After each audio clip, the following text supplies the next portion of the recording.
can you actually expound upon this? Because I believe you were in custody for 10 months. Was it 8 months, yeah. 8 months? Yeah. So how did that come about? Because initially what we saw was that you were moving around freely. You were on good terms with the Taliban. And then all of a sudden it's sort of radio silence from you. And it's like, oh, Lord Miles has been captured by the Taliban. Happens to the best of us, doesn't it? So how exactly did that happen? So I was driving from Jalalabad, a place I call Jalalabad basically because it's a good place, all the way down to Kabul, and I pulled by a Western Union, and I had a house. I had a house in Kabul I was renting out because it's cheaper than a hotel. It's nice. So I took out $1,000, and that kind of set off a red alarm. Red flag to them because that's like half of your salary. But like, why is he withdrawing this money? What's he using it for? GDI were put on the case, and as soon as we come out, they surround us. And then he puts us into a car, and I say to my guy, my friend who's with me, "This will be a 5-minute thing. It'll be over. No problems." Guess what? There was a problem. Name was finished. So we got taken into GDI custody. They searched my name on their database or something. They go, uh-oh. And they take me into the GDI headquarters in Kabul. They put a bag over my head and handcuffs, and they're like, "Oh, it's just so you don't see where you're going." I'm like, hee hee. We actually like to take a selfie of that. That's pretty fun. Yeah, it's a classic picture, by the way. Have you Yeah, seen yeah. it? We'll put it up on the screen. Amazing. And some others too, loads of other photos. Actually, halfway between taking me to the GDI headquarters, we pulled over to a restaurant, took everything off. We walked to the restaurant, we ate some food. I paid, which is quite funny. I offered, I was like, yeah, we'll be out soon, no problem. This money doesn't mean anything. And then we got back in, taken to the GDI headquarters. And then I'm like, oh, we're actually in prison in a holding cell. This is not good. Some guy goes to me and goes, I've been in this holding cell for 20 days. And I go, oh, good thing that's not going to be me. I'm going to be out in no time. And they started interrogating me. And one of the head members of the GDI were there, like one of the big dogs. Like if I say his name in Jalalabad, everyone knows who this guy is. This guy's demolished ISIS-K from Afghanistan.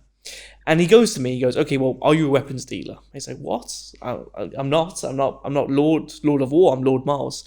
And they start questioning me, and they think that I'm a weapons dealer because Russian intelligence told them that Miles keeps traveling between Ukraine and Afghanistan, so therefore he's buying up US weapons and then selling it for Ukrainians. Oh, it's all been figured out, guys, 100%. But then I said, where are the weapons? And they go, good point, okay, cross that one out. And they go, okay, well, we think you're a soldier, Miles, like the way you walk, you swing your hand. I'm like, yeah, I guess, but whatever. So they hand me an M16 and they go, here you go, Miles. Now, all the Taliban are watching, there's 8 of them. I go, show us how you check if it's loaded or not. And if I pull out the magazine and check, and do a 3-point check, they'll know. So I basically take the M16, turn it on full auto or semi-auto, whatever, point at the roof of my mouth, click, point at the Taliban commander who's interviewing me, the top guy, click, and I go, it's not loaded. Hand it back to them. They all sit in silence for a second, then he bursts out laughing. They say something in passion like, this fucking guy. And it kind of broke the ice, made some friends that way. And then they were like, he's not a soldier. And then they go, are you a spy? No. They're like, well, too bad. It's nothing we can do on that point until later. So cross out. And then they go, why do you have 30 Taliban shoes with you? And a bunch of Taliban patches and stuff. And I go, selling them on eBay. And they go, what? And I'm like, yeah, it's good business. Look at my eBay store. Look at my store. They're like, yeah, okay, it's genuine. Who do you sell it to? And I said, for IDF. And they said, what? And I said, joking. And they actually started laughing. So that was quite funny.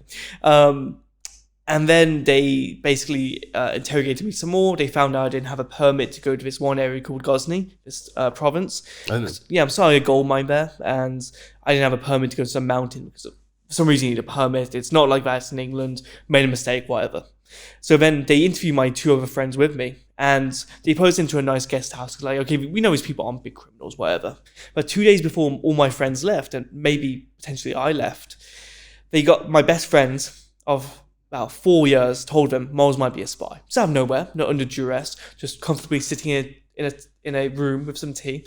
He said Miles might be a spy. He screwed me over. I'm not a spy. To work in intelligence, you must have intelligence. And trust me, I'm clearly lacking. So I think he was just trying to save his own skin. I think he was very obsessed that we got detained. He blamed it on me, basically. And he just wanted to get out of there. And he just said, whatever. So that caused me some problems. They interrogated me very strongly for 3 weeks. No, but it's good that you have a whipping boy now. Yeah, now I know he's, I guess. Well, it got me the good connections in Afghanistan to the top people. And to be fair, it was an interesting experience for 8 months. Have you met the guy ever? Yeah, afterwards, yeah. I confronted him a little bit and I spoke and he's turned into a bit of a dick. He's got anger problems now. I'm like, so I've cut him off completely. But Did you?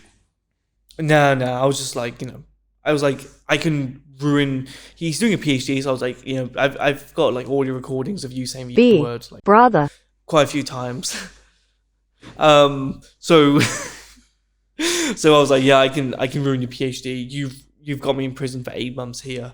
I don't appreciate that. You've been my friend for a while, so that's the one thing I'm gonna not hold over you. So just. And I would like to point out that your friend is white.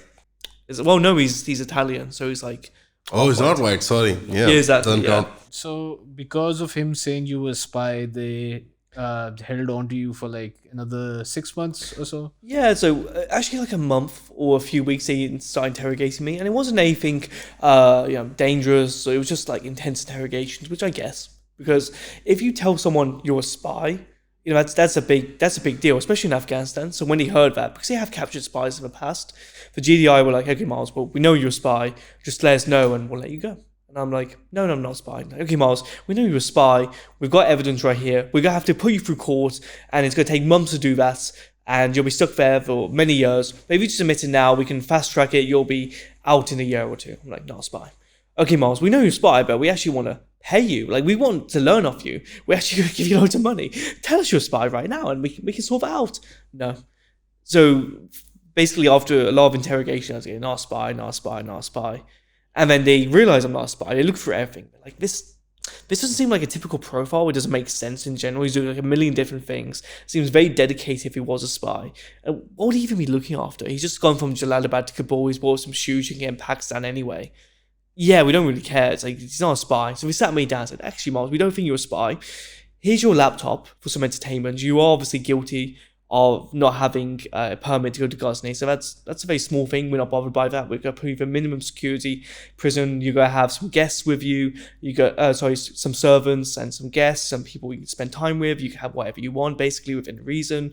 We're going to keep you very cushy. We think you're a good guy. You made a simple mistake. You're not a criminal. You just broke the law. But as our supreme leader said, as our laws say, you've got to be basically punished. You got to go into prison. If I could release you right now, I would. I'm very sorry, but yeah, you're going to spend a few months there, but we're going to keep you happy. So yeah, every week we'll take you to some restaurant. You can order takeaway. Oh, here's our $1,000 that we had. You want to download some movies? Yeah, just ask us and we'll stick on a memory stick. You want some Western style food? Yeah, we get that because stomachs are different. Might make you a little bit ill, some of our foods. Yeah, whatever you want, dude. I was like, fair enough. Did you ever think while they were interrogating you? I've never thought in my life. But did you ever think, I could be in here for years? No, I had escape plan. I said, if it gets 1 year, I'm going.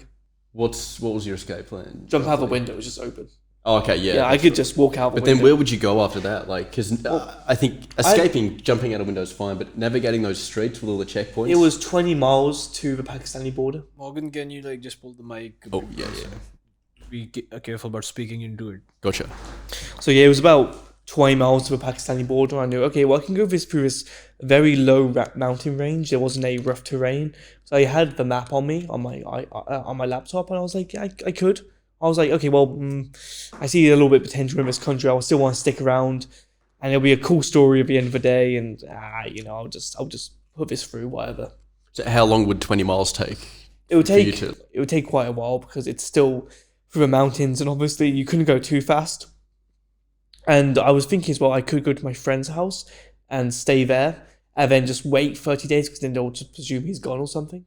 Or I could just start tweeting and saying, "Oh, I made it to England." The British could put a statement out saying he's made it back, and then I can go to Pakistan basically, miss of the night. If you got main roads, you're screwed. But this was just crossing one road, going to a village, and then go straight somewhere else basically. So, I think. Yeah. I probably shouldn't say this, but yeah, like if you did get someone to smuggle you out in a car, like in the boot, because they've never checked the boot. Yeah. They probably checked a boot like once. Really? Like all the checkpoints we've gone through. A lot of the time they just put the flashlight through the car. They see my camera. They're like, oh, they see the handle. They're like, oh, is that a gun? And they're like, no, it's just a camera. You're like, oh, okay, yeah, no problem, gone through. I could have gone away with it, but then again, jumping the border near Bashar, that would be very difficult. I wouldn't be able to do that. So we Afghans on the border, but yeah, and then you'd be illegally in Pakistan What's the penalty for that? No, they would understand, I think. Yeah, you probably get refugee status. He would because you guys are British. Right. You get sent to the embassy and probably deported back to the UK. Yeah, that's fine. No, but like, And they would send you straight to Birmingham. no, that's why I stayed as well. Yeah. I don't want to go to Birmingham, bro. That's very dangerous. Essentially, no, but that's a very fascinating thing that that they don't have that intense checking at the security checkpoints. Do you think that's because of with you guys, or do you think just generally they don't open the boots? Well, there's like one or two guys who just do an intensive check, but they're like, well, you got the papers, you got the permits, you're a YouTuber, you're probably fine at the end of the day. Yeah. They're pretty. A lot of them. We only had one problem. Well, when I was there, I've been there once. You've been there 6 times. Yeah. Like we've only had one issue, and it was a guy who apparently didn't know what he was doing. We couldn't understand. They were just speaking Pashto or Farsi the whole time. But he just wanted to check all of our documents and double check everything, and he just wanted to create problems. He's just like one of those cops who's having a bad day. Right. But a lot of the time they're just like, yeah, like we'll take pictures of the passports. It's for your protection, or they just double check the documents and then they just let us go. Or sometimes they just we would high five them. Yeah, they like brushed your hair once, or Yeah, they're like, the ones like, Sangye, like slapped checking it, what yeah. words we know, like trying to get into a Pashto like, conversation with us. Jury, hopesty. And then they Yeah. would just say something completely in Pashto. I'll go, khem they banana. Pashto, lick Pashto, Yeah, lick Farsi. What is it? Man Farsi balak naistam. That's like, I don't speak Farsi. Yes. And that, I don't know, I feel like when you travel, as long as you learn a few words, like a lot of cultures are very appreciative of it, except for this guy. Oh, do you remember Yeah. Yeah. No, I love it. Yeah, he's learned a lot of Urdu. Morgan has. Well, He's Pakistan's I'll be top guy honest. now. I'll get roasted for this by your audience. But I have a lot of Indian friends, so I learned a lot of Hindi words. Oh, Get this guy off. So, This guy. all right.